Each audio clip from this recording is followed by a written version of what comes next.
Tennessee with a sense of purpose. The air was thick with humidity, hinting at an impending summer storm, but Jordan didn't mind. He wore a gray windbreaker, black cargo pants, and a pair of well-worn white sneakers. Tucked under his arm was a blue plastic folder containing 5 printed listings of used hybrids, all under $15,000, all with decent mileage. He wasn't there to impress anyone. He was there to prepare for his new life. Having just graduated from a magnet high school in Murfreesboro, Jordan had been accepted into Georgia Tech's engineering program. He needed a reliable car for the long drives back and forth from campus. Nothing fancy, just something that wouldn't break down on the highway. As he stepped through the glass doors of Crestview Motors, he felt calm and focused. He even paused to hold the door open for a woman walking out, who smiled at him in appreciation. However, the receptionist behind the front desk barely glanced up from her screen. "Can I help you?" she asked, her tone indifferent. "Yeah, I'm here to look at a few hybrids," Jordan replied, lifting the folder slightly. "I printed them out. There are a couple of Sonatas and a Civic I saw online." The receptionist blinked, then asked, "Are you here with your parents?" "No, ma'am. I'm buying it myself." She gave him a tight smile and waved toward the lot. "Someone will be out shortly." But no one came. Jordan waited by the sliding glass doors, glancing outside. He could see the cars lined up, clean and polished. The Civic was there, just as he had checked online. He took a step toward it, but stopped when a tall man in slacks and a red Crestview polo shirt walked up, cutting him off. "You lost?" the man asked, clipboard in hand but not looking at it. His eyes were fixed on Jordan's clothes. "No, I'm here for a car," Jordan said again, holding out the folder.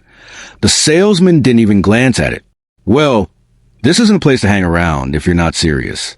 We've had incidents lately." "Incidents?" Jordan repeated, confused. "People coming around, checking out cars they can't afford, taking photos, causing issues. You understand?"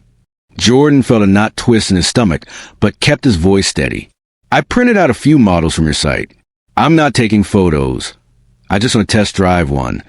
The man chuckled, a forced sound. "Why don't you come back with a parent or someone who can talk financing?" "I don't need a parent. I'm paying cash." "My name is on the account," Jordan insisted. "I've already talked to my bank about it." "Look," the man said, backing up a step, "I'm not trying to be rude. All right? It's just that people get ideas, and right now, I don't have time for that." Jordan didn't move. He just stared at the man, his folder damp with sweat. "So you want me to leave?" "I'm saying we're busy today. You can come back another time, or better yet, maybe try one of the used lots down the road. They might have something more in your range." There it was. Jordan didn't argue or raise his voice. He just looked down at his folder, then back at the Civic across the lot, and gave the faintest nod, not of agreement, but of understanding. He turned around and walked back to his car, driving away with a heavy heart. What the staff at Crestview Motors didn't know was who Jordan Blake really was. He didn't play music on the way home. He preferred silence, accompanied only by the soft grind of his windshield wipers as a drizzle began to streak across the glass.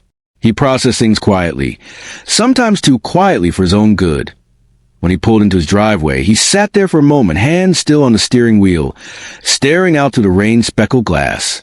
The house smelled like lavender and fresh coffee, since his mother, Dr. Maya Blake, always said made her feel like the day was hers. Jordan slipped off his shoes at the door and walked to the kitchen, pouring himself a glass of water. Dr. Maya Blake was upstairs on a conference call, her voice cool and confident. She was the kind of woman who could speak in front of a board of directors one day and patch up her son's scraped knee the next. Later that evening, when she came downstairs, she found Jordan sitting on the couch, his laptop open and the folder by his side. "Find anything you liked?" she asked. He hesitated, then said, "I went to Crestview. They had some decent stuff." She sat down across from him. "You test drive anything?" "No," he replied. "They told me to come back with a parent. Said I looked like I was just hanging around." Dr. Blake tilted her head slightly. "Why not?" "They treated me like I didn't belong," he said casually, as if reading off a grocery list. "A doctor?" Blake's lips pressed together, not in anger but in contemplation. "Did they say something specific?" Not really. Just kind of assumed I couldn't afford anything. She watched him carefully, then leaned forward, resting her hand on his knee for a moment before getting up to put away dishes from the sink. But her mind was elsewhere. Jordan returned to his laptop, scrolling through listings. He had enough money. He knew that. Yet he had never felt smaller. Unbeknownst to him, Dr. Blake was already making plans. She wasn't the type to storm into buildings or cause scenes. That wasn't her style. She believed in moving with control, sharp, deliberate control. That night, she made one call to a friend who worked in property insurance and had done consulting work for Crestview Motors. By morning, she had everything she needed. Jordan was still asleep when she backed the Rolls-Royce out of the garage. It was more symbolic than practical, a gift from a pharmaceutical investor she had worked with years ago. She had almost sold it once until her mother convinced her to keep it. Sometimes people need to see what success looks like, her mother had said, especially the ones who think they already know. As the car pulled onto Main Road, the silver accents caught the morning light like quiet armor. This wasn't about showing off. It was about showing up AT Crestview Motors. The receptionist barely looked up as Dr. Blake walked in, her presence commanding attention. "Good morning," she said, her voice steady. "Are you here for a service appointment?" the receptionist asked, distracted. "No," Dr. Blake replied, setting her bag gently on the counter. "I'd like to speak with the manager." In less than a minute, a man appeared, Dan Grisson, the general manager. "What can I help you with today?" he asked, extending his hand to Doctor. Blake didn't take the handshake. "You had an interaction with my son yesterday. 18 years old, black, quiet, wore a windbreaker, brought printouts of several used vehicles. You told him to leave." Dan's face twitched, but he held a professional smile. "I meet a lot of people. It's possible there was some misunderstanding." Dr. Blake opened her bag, pulled out Jordan's blue folder, and placed it flat on the counter. "He walked in with this. He showed your staff exactly which models he came for. He had financing pre-approved and was prepared to pay cash. He left without a test drive." "No, why?" Dan's smile thinned. "There's no need to make this confrontational." "It's not," Dr. Blake replied evenly. "It's informational." Dan exhaled. "Look, if he felt disrespected, I'm happy to offer him a second visit. Maybe I can walk him through inventory myself." "That won't be necessary," Dr. Blake said, her voice firm. "The problem is that even if he was just a kid with a dream and not a bank account, he still deserved respect." Dan shifted slightly, finally breaking eye contact. Dr. Blake reached into her bag again and pulled out a single business card, black and embossed with her name in silver. Dr. Maya Blake, CEO of Biotech Innovations. "Next time a young man walks in with that kind of preparation, I suggest you ask about his name before you assume his value. You never know who you're turning away." For a moment, the room held still. The receptionist stopped typing, and another salesman paused at the door to the lot. Dr. Blake looked Dan in the eye. "And just so you know, I didn't come here because my son asked me to. He didn't even want me to. He told me not to make it a big deal. But that's the difference between him and me. He gives grace. I give reminders." Dan swallowed hard. Dr. Blake adjusted her bag on her shoulder and turned toward the exit. "Oh, and the car outside," she said over her shoulder. "Not for sale, just a visual aid." She walked out without waiting for a reply, leaving Dan in stunned silence. He didn't move for a full 30 seconds after the door closed, his ears burning, not from embarrassment but from realization. He wasn't new to the job. He'd been in the business long enough to know when someone came in looking for a scene and when someone came in with truth. Dr. Blake had brought the latter. Later that day, Dan sent an internal memo to his team, reminding them of the dealership's values and the importance of treating every person, no matter how they look, with equal professionalism. He knew it wouldn't fix the deeper issue, but it was a start. Meanwhile, Jordan was already texting with a representative from another dealership across town. One that actually responded when he asked questions online and didn't blink when he asked for a cash purchase option. He wasn't in a rush. He knew what he wanted and what he wouldn't tolerate a week later.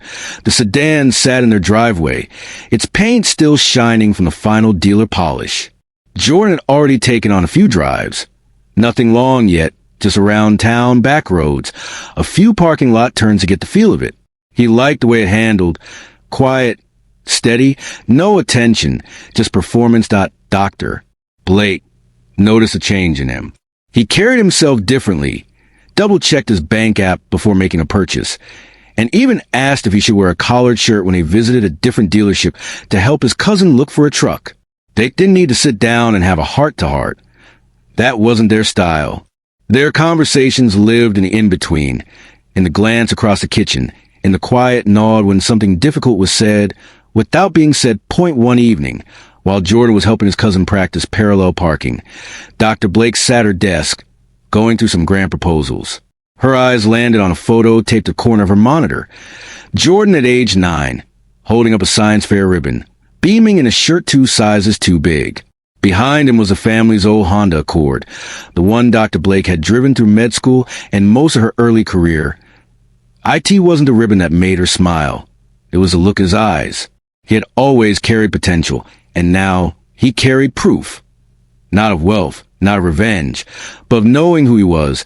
No matter what anyone else assumed. A few days later, she received an envelope in the mail with no return address. Inside was a handwritten note on simple white stationery.